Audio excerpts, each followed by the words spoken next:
La educación, ciencia y cultura son los tres ejes de trabajo que han estado entrelazados con el desarrollo de los valores y la ética en un marco de impulso del derecho a la educación y su combinación con la educación en derechos humanos, garantizando así los principios de igualdad y justicia en nuestra sociedad como parte de los conocimientos básicos para el desarrollo integral de la persona. La creación de la Oficina Regional del Instituto de Educación en Derechos Humanos constituye un paso de particular importancia.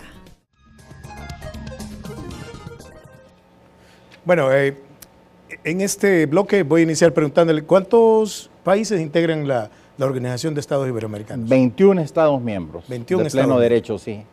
Muy bien. Y dentro, ya que escuchábamos ahí de proyectos y enmarcos, hablando y aprovechando estas palabras, ¿cómo es que se enmarca la OEI en los diferentes proyectos de cooperación en nuestro país, por ejemplo? Pues en los últimos años hemos desarrollado básicamente 6 ejes fundamentales de trabajo: educación de jóvenes y adultos, en lo que implica la formación integral, como decíamos, de la persona, desde educación inicial hasta la educación superior, la parte de formación docente, que nos parece vital, que nosotros llamamos profesionalización del sector docente, que tiene que ver con la preparación y la dignificación del magisterio y la actualización, digamos, de los conocimientos y de las metodologías adecuadas para el desarrollo de las competencias.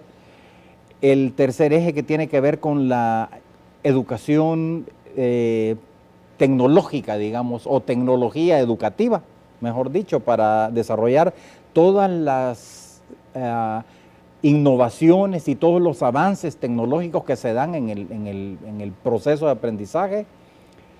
Por otro lado, el cuarto eje, que tiene que ver con habilitación laboral, es decir, la formación técnica de la persona para prepararla complementariamente a la educación que se le está dando de forma, digamos, integral, prepararla para su vinculación con el mercado de trabajo, prepararla mejor para hacer las cosas que hace para vivir, esa habilitación laboral. Otro eje que tiene que ver con el desarrollo emprendedor, que nosotros llamamos de cultura emprendedora, es desarrollar todas aquellas habilidades y competencias que las personas tienen para comprender mejor su entorno y desarrollar sus propias posibilidades, ya sea de vincularse a un trabajo en el mercado o desarrollar sus propias iniciativas, sus propias microempresas, cooperativas, etcétera. Y otro eje final que tiene que ver con el derecho a la educación y la educación en derechos. Acabamos recientemente de aprobar a partir del año pasado y al inicio de 2014 se aprobó el Instituto de Educación en Derechos Humanos, con sede central en Colombia y 2 subsedes regionales, una en Montevideo para Mercosur y una aquí en El Salvador para el área centroamericana. Ya desarrollamos el primer programa, que fue la observación escolar electoral. En las 2 elecciones pasadas de la Presidencia de la República, primera y segunda vuelta, hubo 420 estudiantes acompañados por 60 más o menos adultos, entre padres de familia y docentes, que desarrollaron un proceso de observación escolar electoral, no, digamos, de los resultados de las elecciones, sino que del comportamiento de los partidos políticos, cómo se preparan, cómo se desarrolla, cómo se utilizan las escuelas, cómo se reciben y cómo se devuelven las escuelas, cómo se ponen de acuerdo, digamos, entre las juntas electorales y demás, es decir, cómo funciona todo el proceso como parte de un proyecto, un programa de formación cívica para los estudiantes. Bien, ahora, bueno, nos queda claro que hay apoyo y proyectos en los cuales trabajan de educación sobre todo y un desarrollo integral para que sea una independencia pues de estas personas que tienen esas necesidades. Me llama la atención, tal vez podemos hablar un poco de cuando dicen que trabajan en el aspecto cultural. ¿Qué nos puede decir de eso? Nosotros consideramos que la cultura es una parte fundamental del desarrollo de los pueblos, no solo por lo romántico, por lo estético y por lo bonito de la cultura, sino que en primer lugar porque forma parte de nuestra propia realidad, de nuestra propia idiosincrasia y de nuestra forma de comportamiento. Es nuestro patrimonio propio, ¿verdad?, de la idiosincrasia del pueblo, pero además la cultura tiene un valor económico que normalmente no se le reconoce, ¿verdad? Nosotros hemos venido impulsando desde hace algunos años en diferentes países el trabajar un programa de registro en cuenta satélite de la cultura para poder demostrar, digamos, y poner sobre la mesa el valor que la cultura tiene. Por ejemplo, para los Estados Unidos la enseñanza del inglés, el idioma como sí, es un activo intangible que tiene un valor enorme, un valor cultural. Claro. El español es un idioma que se habla en la mayoría de los lados. Entonces, eso debería ser también un activo.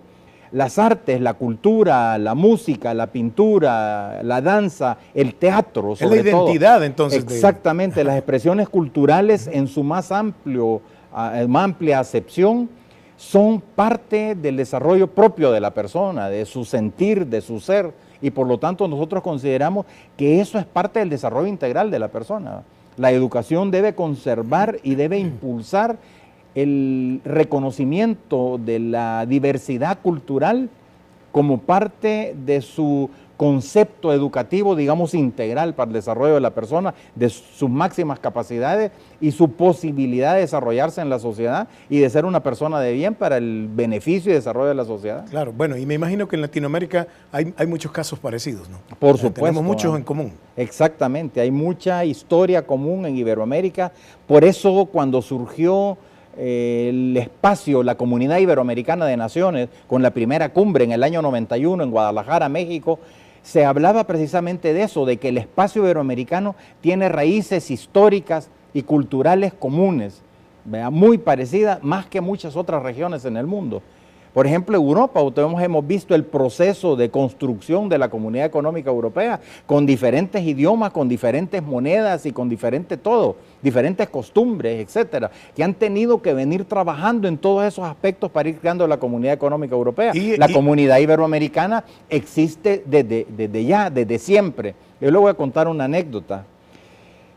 Cuando trabajamos allá en la Secretaría General Iberoamericana en Madrid, una vez se recibió una solicitud de cita de una organización de viudas iberoamericanas. Y la primera reacción de las personas ahí, bueno, ¿qué es esto de viudas iberoamericanas? Y era un programa interesantísimo, precisamente orientado a desarrollar las capacidades de las mujeres que habían quedado viudas y que de repente se convertían en madres, en jefes de familia, madre y padre claro, de la misma familia. Pero lo interesante de esto es que hay asociaciones iberoamericanas de todo tipo, de bomberos, de neurocirujanos, de deportistas, de todo.